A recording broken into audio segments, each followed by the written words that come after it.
ada di kejaksaan dan sekarang masuk ke persidangan. Bapak Nah, di sini lagi ya. Ini makanya saya bilang Pak John ini tipe orang yang tidak mengerti hukum sama sekali. Ya, dia ini adalah harimau ya yang berantem di laut India melawan saya yang paus. Ya matilah saya telan lah di situ. Kalau Anda lihat di sini dia ngomong, polisi itu tegak lurus. Tegak lurus dari mana, Pak? Saya hampir setiap hari melaporkan oknum polisi, Pak. Jadi polisi kalau ketemu Alvin Lim itu gerah. Hari ini pun tadi saya baru dari Mabes Barreskrim melaporkan oknum polisi lagi, Pak. Ya, Pak John, supaya Anda mengerti nih, Pak John. Jadi kalau Anda bilang polisi selalu tegak lurus, bullshit, tidak.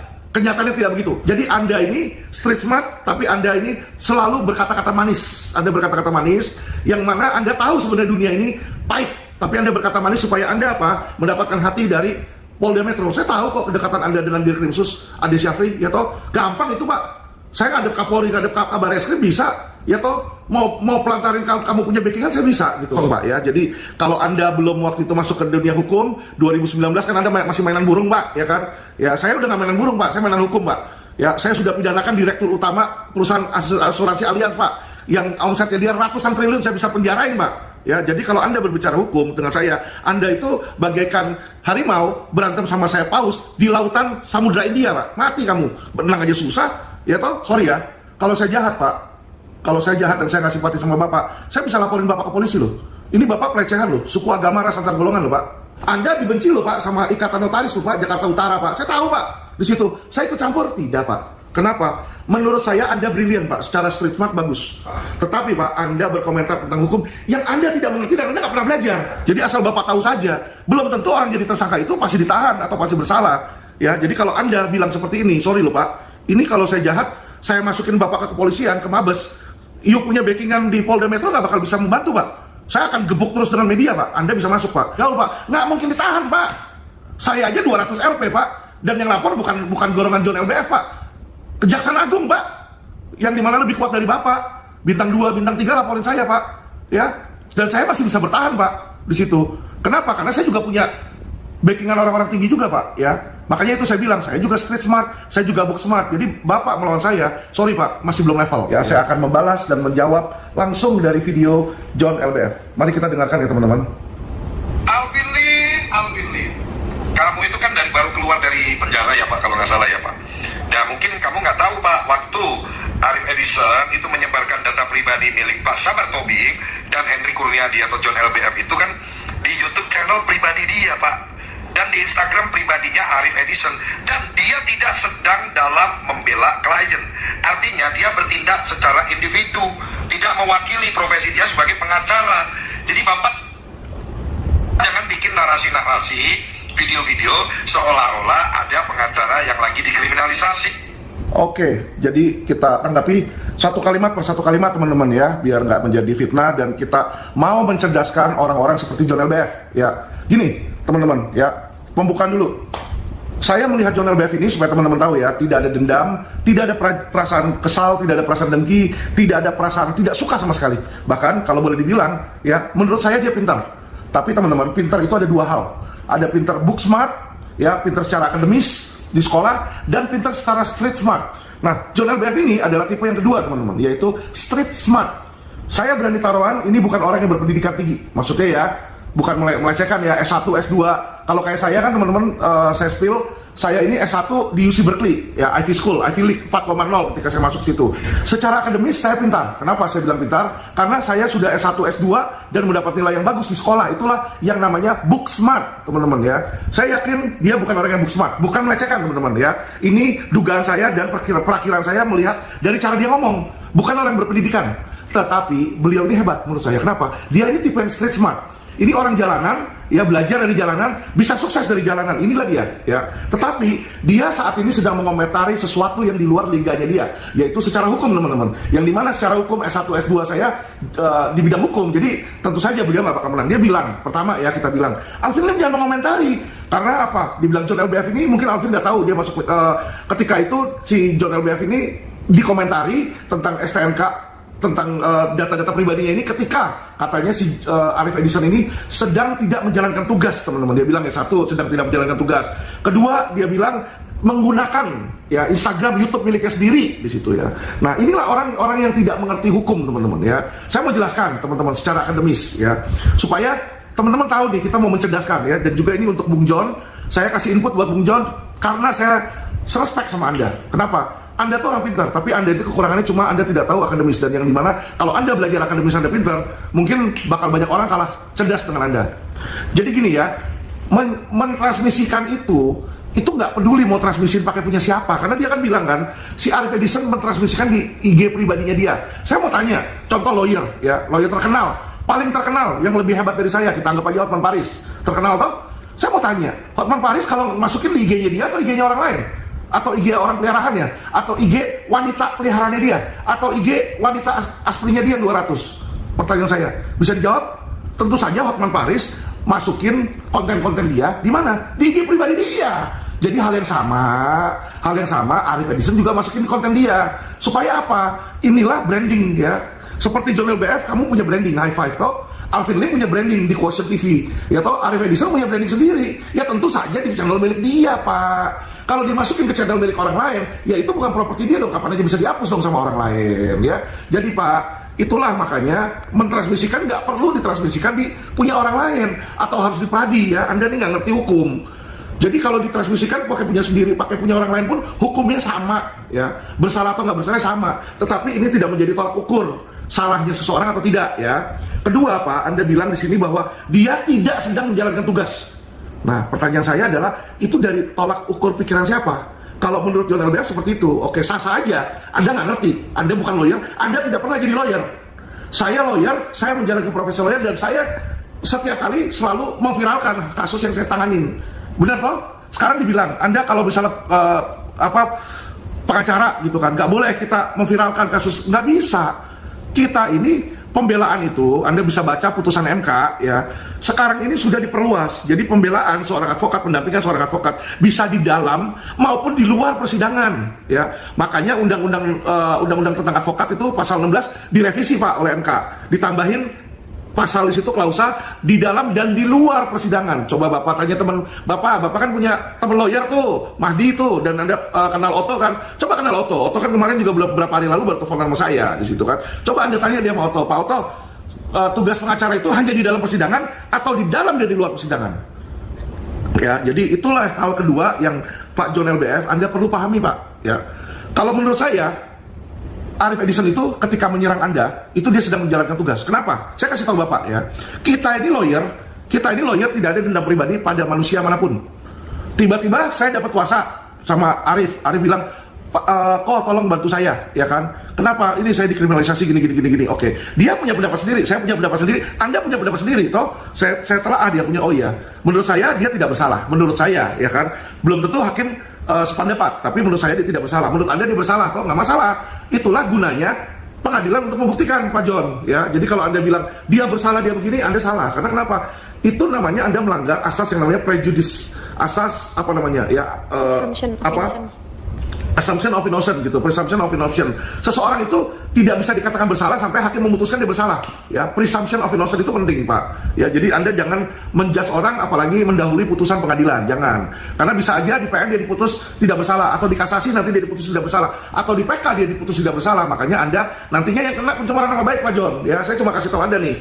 Nah, Pak John di sini ya kan, kalau saya mendapatkan kuasa tiba-tiba Arif Edison ternyata melawan Anda, John, apakah berarti Anda jadi musuh saya, Pak? Ya toh?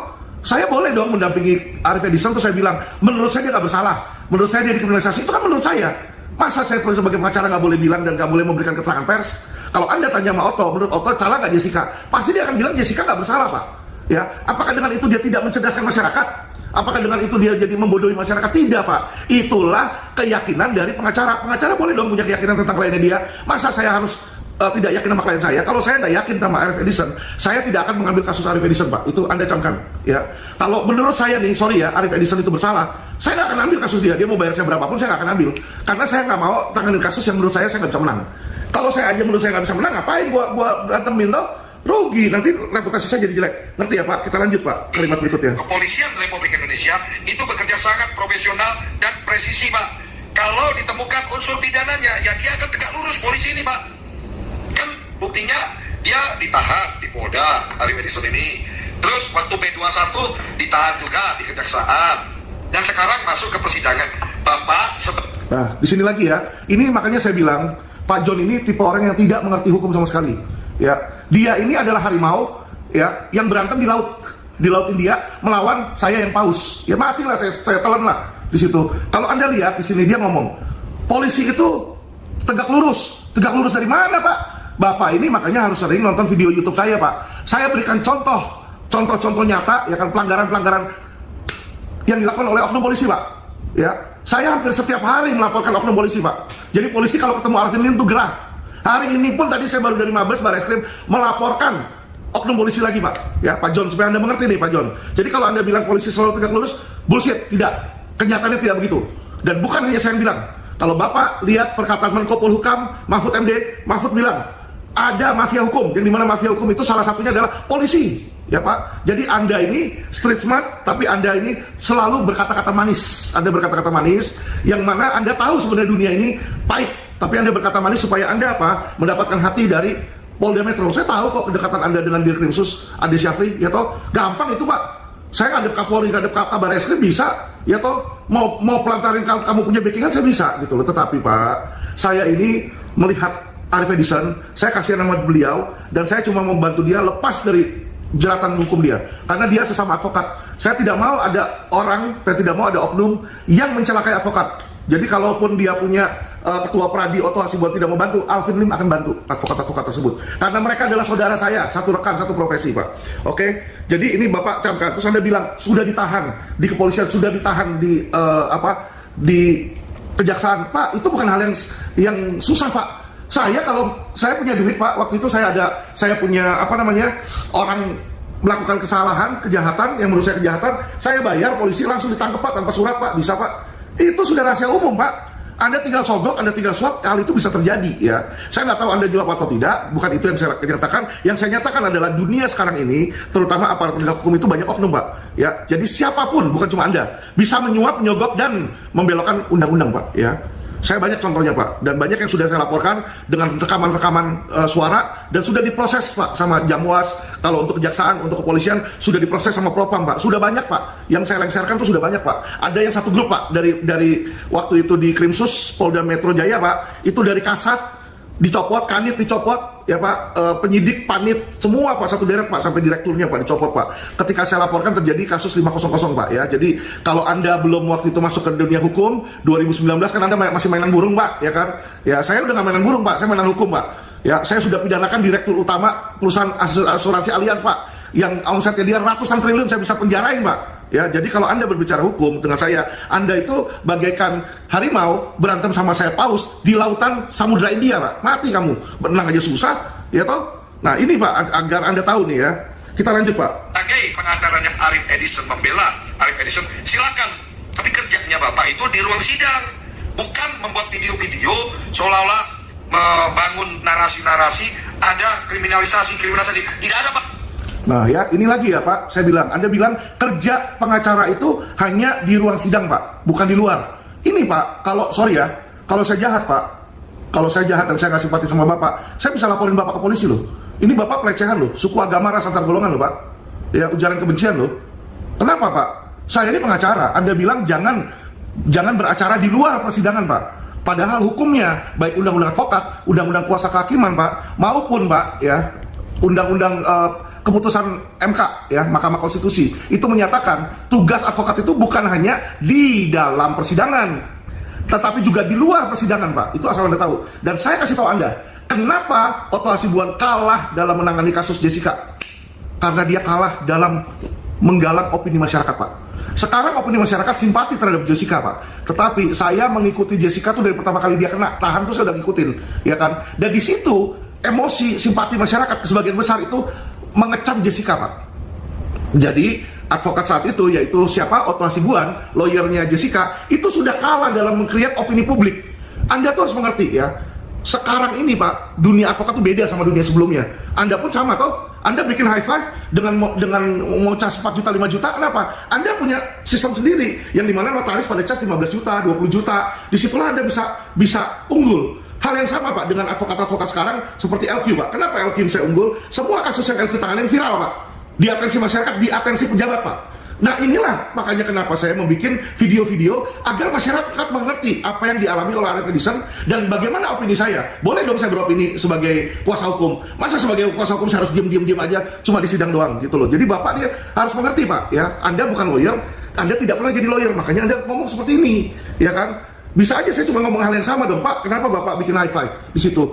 Anda dibenci loh Pak sama Ikatan Notaris loh Pak Jakarta Utara Pak. Saya tahu Pak di situ. Saya ikut campur tidak Pak. Kenapa? Menurut saya Anda brilian Pak, secara street smart bagus. Lebih baik orang-orang seperti Anda itu banyak di Indonesia ya, yang dimana memiliki kreativitas ya, cut corners ya kan, think outside the box. Itu yang saya lihat dari kamu Pak. Tetapi Pak, Anda berkomentar tentang hukum yang Anda tidak mengerti dan Anda nggak pernah belajar. Jadi tolong Pak ya, hati-hati. Ya, saya bukan Arief Edison yang suka laporin Anda. Ya, saya pun udah bilang sama anak saya pun, udahlah nggak usah lu laporin Hotman Paris. Saya Pak dilaporin ITE udah 200 Pak. Udah jadi tersangka Pak, nggak ditahan Pak. Ya, jadi asal Bapak tahu saja, belum tentu orang jadi tersangka itu pasti ditahan atau pasti bersalah. Ya, jadi kalau Anda bilang seperti ini, sorry loh Pak. Ini kalau saya jahat, saya masukin Bapak ke kepolisian, ke Mabes. You punya backingan di Polda Metro nggak bakal bisa membantu Pak. Saya akan gebuk terus dengan media Pak. Anda bisa masuk Pak. Tetapi Pak, sorry, Pak John LBF, Anda bukan musuh saya. Saya tidak merasa Anda sebagai musuh saya. Dan saya akan bersifat profesional. Ya, ketika saya mendampingi Arief Edison, saya akan membela dia untuk mengeluarkan dia dari penjara. Tetapi saya tidak akan membantu Arief Edison untuk mencelakakan Anda Pak. Karena Alvin Lim dan LQ ini diciptakan bukan untuk menyengsarakan orang lain, bukan jadi alat untuk menusuk orang lain Pak. Saya akan membantu orang yang dijolimin Pak. Tapi kalau disuruh balik, nusuk balik atau gimana, saya nggak mau gitu ya. Karena menurut saya Anda ini nggak salah juga. Kenapa nggak salah juga? Anda juga defensif, ya toh. Namanya Anda diserang sama lawyer, Anda berpikir wah kurang ajar nih musuh gue juga, gue serang balik. Itu is a normal reflex Pak. Dan saya bilang Anda lebih street smart. Ya, Arief Edison itu book smart Pak. Dia pintar. Secara hukum yang dia ngomong benar. Ya, tentang sabar tobing pun dia benar. Bahwa nggak boleh itu sebenarnya pakai gelar CTL Pak, ya kan? Itu dia pintar secara book smart. Tapi Arief Edison mungkin agak kurang dalam street smart. Ya, bagaimana dia bergaul dengan kepolisian. Kalau dia pintar bergaul Pak, nggak mungkin ditahan Pak. Saya aja 200 LP Pak. Dan yang lapor bukan golongan John LBF Pak. Kejaksaan Agung Pak. Yang dimana lebih kuat dari Bapak. Bintang 2, bintang 3 laporin saya Pak. Ya, dan saya masih bisa bertahan Pak di situ. Kenapa? Karena saya juga punya backingan orang-orang tinggi juga Pak. Ya, makanya itu saya bilang saya juga street smart, saya juga book smart. Jadi Bapak melawan saya, sorry Pak, masih belum level. Ya, mungkin kalau nanti Bapak belajar akademis ya ke depannya, mungkin Bapak bisa lebih hebat dari saya. Ya, apalagi kesehatan saya ini saya udah gagal ginjal Pak. Ya, jadi saya pun udah nggak bisa lama-lama istirahat. Tadi saya baru ketemu kabar eskrim, disuruh ketemu kabar eskrim atas perintah Kapolri Pak, disuruh menghadap Pak di sana Pak. Ya, saya yakin Bapak juga mungkin belum pernah ketemu Kapolri Pak. Ya, atau kabar eskrim Pak. Ya nggak apa-apa, karena itu bukan kerjaan Anda Pak. Lanjut ya Pak. Ada kriminalisasi. Kalau terbukti salah, ya salah. Benar, ya benar. Begitu, ya. Nah, ini Anda lagi lebih ngawur lagi. Anda bilang tadi kan di kepolisian, polisi tegak lurus, ya kan? Kalau terbukti bersalah, bersalah. Kalau nggak terbukti bersalah, ya sudah, gitu. Nggak ada kriminalisasi. Pak, Anda bilang sekarang nggak ada kriminalisasi, Pak. Pertanyaan saya, sudah putusan belum itu Arief Edison? Ini lagi dalam persidangan loh, Pak. Persidangan itu mencari materi dan mencari tahu dia bersalah atau enggak. Jadi Pak Arief Edison, Pak John LBF, janganlah Anda mendahului hakim. Hakim itulah yang mulia. Ya kan, saya aja belum tahu putusan hakim, cuma saya bilang, saya menduga, ya kan, saya beropini. Tapi saya nggak berani bilang loh, saya nggak berani bilang Arief Edison itu sudah terbukti tidak bersalah. Kagak ada orang belum terbukti kok. Jadi salah atau benar Arief Edison itu belum ada buktinya Pak, belum ada putusannya Pak. Jangan Anda bilang terbukti bersalah atau terbukti tidak bersalah, dan Anda bilang itu tidak dikriminalisasi. Ya kenapa? Anda ngomong ini prematur, tidak dikriminalisasi. Kalau putusan hakim nanti menyatakan bahwa dia tidak bersalah, maka itu adalah kriminalisasi Pak. Ngerti ya Pak? Jadi jangan keluar-keluar sesuatu yang belum prematur, masih prematur Pak. Kita lanjut Pak. Jadi tolong berikan edukasi yang benar ke masyarakat. Nah inilah makanya Pak, ya demi Bapak yang saya cintai dan saya hormati, saya berikan edukasi nih Pak kepada Bapak John LBF yang terhormat dan juga seluruh masyarakat Indonesia supaya mereka tahu hukum. Ya, kalau kata-kata saya ada yang salah tadi tentang hukum, coba Anda tanya ya ke Otto Hasibuan, Hotman Paris, Otto Hasibuan ya, Hotman Sitompul, tanya semua, Ruhut. Ya, semua yang orang-orang hebat, lawyer-lawyer hebat, salah nggak yang saya ngomong? Ada yang salah nggak yang saya ngomong tentang hukum ya? Bahwa misalnya pengacara itu bukan hanya bersidang doang, tapi dia juga mendampingi di luar persidangan, ya. Terus hal-hal lain yang tadi saya ngomong lah, gitu ya. Presumption of innocence, bener nggak? Bahwa orang ditangkap ditahan itu belum berarti bersalah. Ya, jadi yang benar Anda atau saya sudah kasih Anda nih edukasinya nih. Tinggal Anda mau percaya atau enggak, atau Anda mau verifikasi omongan saya, dibandingkanlah dengan omongan pengacara lain, Pak. Kalau saya salah, Pak, Bapak boleh balik ke saya. Kita lanjut dulu, Pak, ya, bentar. Didiklah masyarakat dengan benar. Atau mungkin Ini saya udah didik ya, Pak, dari tadi yang mau edukasi ya. Kita lanjut, Pak. Alvin Lim mau collab konten sama saya, bikin konten TikTok gitu, joget-joget sama saya gitu. Biar followersmu naik, Pak, ya. Nah, kalau hal ini ya, Pak, saya juga kasih tahu Bapak lagi ya. Kata-kata yang Bapak masuk ini sudah nggak profesional, Pak. Izin. Bapak bilang mau nggak kita joget-joget, follower TikTok, konten. Pak, saya ini menggunakan TikTok, menggunakan medsos, menggunakan IG untuk pekerjaan saya, Pak, sebagai lawyer. Bapak kalau lihat kepolisian, polisi ada IG nggak, Polda Metro? Coba lihat. Kapolri ada IG nggak? Ah? Sekarang polisi boleh punya IG, masa saya lawyer nggak boleh punya? Dan apakah kalau saya punya IG, saya punya TikTok, berarti saya mau joget-joget, saya mau dapat follower, Pak? Anda terlalu naif, Pak, di situ ya. Saya ini nggak perlu follower banyak, Pak. Kalau mau saya bisa beli. Saya nggak tahu kok follower Bapak 7,6 juta orang itu beli atau organik, saya nggak tahu, Pak. Dan saya nggak peduli, Pak. Ya, menurut saya seperti yang saya bilang, Pak, Bapak itu brilian. Bapak itu street smart, Pak. Ya kan? Anda tuh bisa cut corners, ya. Dan kalau ditanya keyakinan saya, ya kan? Follower Bapak itu kalau dilihat sebagian besar, Pak, pengemis, Pak. Yang dimana kalau kita lihat komentarnya, di komentar, Pak, selalu minta duit sama Bapak, minta duit, minta handphone, minta motor. Ya itulah makanya saya bilang pengemis uang sama Bapak. Ya, sedangkan follower saya, Pak, itu selalu menanyakan hukum, Pak. Jadi izin, Pak, follower saya mungkin lebih dikit, Pak, tapi follower saya, Pak, berkualitas, Pak, berpendidikan tinggi dan golongan kalangan menengah ke atas, Pak. Dimana Bapak punya follower mungkin menengah ke bawah, Pak. Ya. Jadi ini yang Bapak patut ketahui. Jadi jangan melihat baik quantity, terus dengan Bapak banyak quantity, berarti Bapak hebat. Tidak, Pak. Karena ada orang-orang seperti saya, tidak peduli quantity, tapi saya peduli quality, Pak. Ya, lanjut, Pak. Ayo, kita ketemu. Kita bikin konten joget-joget atau apa begitu. Oke, Bapak sebenarnya mau ketemu sama saya, Pak. Nggak masalah, Pak. Saya mau ketemu sama Bapak, tapi jangan sekarang. Kita tunggu putusan selesai, Pak. Ya, kenapa seperti itu, Pak? Balik lagi, Pak, saya ada kode etik, Pak. Ya kan, saya ada kode etik. Saya juga menjaga perasaan klien saya dan perasaan keluarga klien saya, Pak. Apa jadinya kalau seorang lawyer kelihatan bertemu sama Bapak, misalnya saya ketemu sama Pak John LBF gitu kan, lagi ketemu kita di mall, ya kan, kita di mall kita nggak mungkin berantem pukul-pukulan dong, kita ketemu, kita berusaha mencairkan situasi, saya senyum, Bapak senyum, difoto sama orang, di video orang bilang, lu lihat tuh si Alvin, ya kan, main dua kaki sama John LBF, itu pasti disogok tuh nanti tuh, kalau tiba-tiba Arif Edison kalah, nanti dipikir saya disogok, ya kan. Jadi gini, Pak, demi ethical, dan saya menjunjung tinggi etik dan integritas, 1 bulan ke depan selama proses persidangan saya nggak akan bisa ketemu Bapak. Tapi setelah proses persidangan selesai, saya akan hubungi Bapak, ya kan, ayo kita ketemuan, Pak. Mau joget-joget kayak, mau minum bareng kayak, mau ngobrol-ngobrol, nggak masalah kok. Saya free untuk berteman dengan siapapun. Tetapi di saat saya menjalankan hubungan profesional, saya mau profesional dan saya tidak mau menciptakan sedikit pun celah bagi klien saya untuk sakit hati, ya. Supaya Bapak mengerti nih, Pak. Kita lanjut, Pak. Alvin Lim ya, sama John LBF gitu ya. Insya Allah kalau kamu collab konten sama John LBF, bikin konten joget-joget sama John LBF tuh, cepat itu naik followersmu tuh, ya. Ayo, hubungi saya. Kita ketemu, kita bikin video, ya. Gak perlu kayak begitu-begitu, ya, Alvin Lim. Salam kenal, John LBF. Oke, Pak. Pak John, terakhir nih untuk Bapak, ya. Saya mau membuat sebuah tantangan untuk Bapak. Bapak ini saya lihat orang yang berani, dan Bapak ini orang yang berkecukupan, Pak. Saya mau menantang Bapak, yang benar saya atau Bapak di dalam kasus Arif Edison. Oke, ini sesuatu yang kita belum tahu nih ke depan, ya toh. Anda bilang Arif Edison kan udah pasti terbukti bersalah, ya kan? Oke, nah kita taruhan, Pak, ya kan? Kalau selama ini kan Bapak punya banyak duit, beli burung 30 juta, beli Land Rover miliaran bisa, Pak. Kita nggak usah gede-gede, Pak. Kita taruh 10 juta aja, Pak. Bukan untuk saya, bukan untuk Bapak uangnya, Pak. Ya, uangnya itu siapapun yang menang kita berikan kepada badan amal, Pak. Ya, kalau Bapak setuju nih, nggak usah gede-gede, 10 juta, Pak. Uang kecil lah, 10 juta buat Bapak. Tapi di dalam taruhan kita juga bisa membantu masyarakat, ya, Pak. Ini ide saya. Jadi gini, Pak, ya. Anda bertaruh bahwa John LBF itu pasti salah. Jadi putusan hakim, John LBF terbukti bersalah, ya, di PN Selatan. Saya punya taruhan John LBF pasti kalah dalam hal Arif Edison pasti akan divonis tidak bersalah, Pak, onslah, Pak. Ya. Kenapa? Saya melihat ini bukan pidana, ini opini saya, ya. Kenapa? Dia ini punya imunitas, dia ini punya surat kuasa, dia sedang menjalankan tugas, Pak, ya toh. Dan saya punya ahli pidana yang menyatakan bahwa itu ada imunitas dan ada undang-undangnya, dan itu harus di enforce di situ, ya, harus ditegakkan. Kalau saya menang, Bapak berikan 10 juta, nyumbang 10 juta ke badan amal, ke organisasi yang saya tunjuk, Pak. Ya, organisasi misalnya ABC, organisasi yatim piatu, organisasi Kristen, organisasi apa deh, gitu kan. Saya tunjuk. Nah, Bapak bayar 10 juta ke dia, nyumbang. Kalau Bapak menang, Bapak boleh tunjuk yayasan lain, misalnya yayasan apa, Al-Azhar, ya kan, Bapak kan Muslim tuh, yayasan apa, misalnya NU atau mana lah, gitu, yang menurut Bapak membutuhkan. Saya, Alvin Lim, akan memberikan 10 juta ke badan amal tersebut, Pak. Berani nggak, Pak?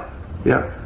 Jadi 1 bulan lagi bakal ada putusan, Pak. Bapak yang menang atau saya yang menang? Bapak yang benar atau saya yang benar? Di situ, ya toh? Tanpa mengurangi rasa hormat kepada siapapun. Setelah dari situ, boleh kita ketemu bareng, mau kita joget bareng, kita mau dansa bareng, nggak apa-apa, Pak, ya toh. Karena bagi saya, Anda bukan musuh saya, ya. Tetapi, Pak, sorry, Pak, hati-hati, Pak. Kesombongan itu bisa membuat Anda angkuh, dan rasa angkuh itu bisa membuat Anda jatuh, ya. Kalau Bapak merasa diri Bapak kaya, Pak, sorry, Pak, Bapak coba tanya orang-orang yang kenal sama saya, siapa Bapak saya, Pak? Kalau Anda tahu siapa Bapak saya, Anda mungkin tidak akan berbicara seperti itu, Pak, ya. Anda orang Muslim, paman-paman saya pun beberapa Muslim, Pak. Contoh, paman saya Anton Medan, Pak. Itu Muslim, Pak, Chinese Muslim. Ya kan, dia bangun kelenteng, ya, tapi itu sebenarnya masjid. Bentuknya kelenteng dari luar. Ya, kedua, paman saya punya om namanya Jan Darmadi. Ya kan, Anda coba cek, Jan Darmadi itu adalah Muslim, Pak. Ya, saya sangat baik sama dia dan saya sangat hormat pada beliau. Ya, itu teman baik bapak saya, Pak. Itu udah kayak kakak adik, Pak. Ya, jadi Pak, janganlah terlalu sombong dan terlalu angkuh, Pak. Saya aja nggak pernah menunjukkan siapa di belakang saya, siapa bikinan saya, harta apa yang saya punya, ya toh? Enggak, Pak, saya nggak kesana, Pak. Kalau suatu saat netizen mau spill, saya spill, nggak apa-apa, ya. Tapi Pak, baiknya Pak, kita humble aja, Pak, di situ, ya. Saya tahu Bapak ini terpaksa flashing untuk supaya apa? Menarik follower, ya toh? Cincin Bapak banyak, kan Bapak niru Hotman Paris. Tapi Pak, LQ kita tidak pernah meniru Hotman Paris. Hotman Paris pakai jaket yang mewah-mewah. LQ, semua dari office boy, supir, sampai saya sebagai pemilik dari LQ Indonesia Lover, pakainya sama, Pak. Tangan pendek, Pak. Ya, warna hitam dan merah, Pak. Ya, seragam semua. Itu nilai seragam kami cuma 100 ribuan, Pak. 130 atau 150 ribu, saya lupa lah. Di situ ya, cuma 100 ribuan, Pak. Bapak pikir saya nggak mampu beli barang bagus? Banyak, Pak. Suatu saat saya spill isi lemari saya, Pak. Satu jaket bisa ratusan juta, Pak. Saya ada Zegna, ya. Saya ada Hermes, saya punya Louis Vuitton, banyak, Pak. Dan tapi saya nggak pakai, Pak. Yang saya pakai sendal 50 ribu udah 10 tahun, Pak. Ya, jadi Pak, Anda jangan meremehkan orang-orang yang berpakaian sederhana, Pak. Ya, nanti Anda akan kaget, ngecek di pasar pagi itu cuma pakai celana pendek sama kaos kutang, Pak. Di situ uangnya triliunan, Pak. Itu paman saya kayak begitu, Pak. Ya, saya kasih tahu Bapak. Ya, jadi Pak, yang kelihatan flashing punya mobil, katanya ternyata mobilnya hasil leasing, Pak, itu percuma. Suatu saat cepat itu bangkrut, Pak. Ya, saya berkata seperti ini, seperti yang Bapak minta. Saya mencerdaskan Bapak, toh. Oke, tinggal jawab, Pak, tantangan saya. Berani nggak Bapak menerima tantangan saya, Bapak yang menang atau saya menang? Nah, itu aja. Kita bertaruh tapi untuk senang-senang, Pak. Dan dalam bertaruh ini bukan perjudian, tetapi kita untuk memberikan uangnya ke masyarakat, Pak. Ya, kita amal uang kita. Oke? Terima kasih.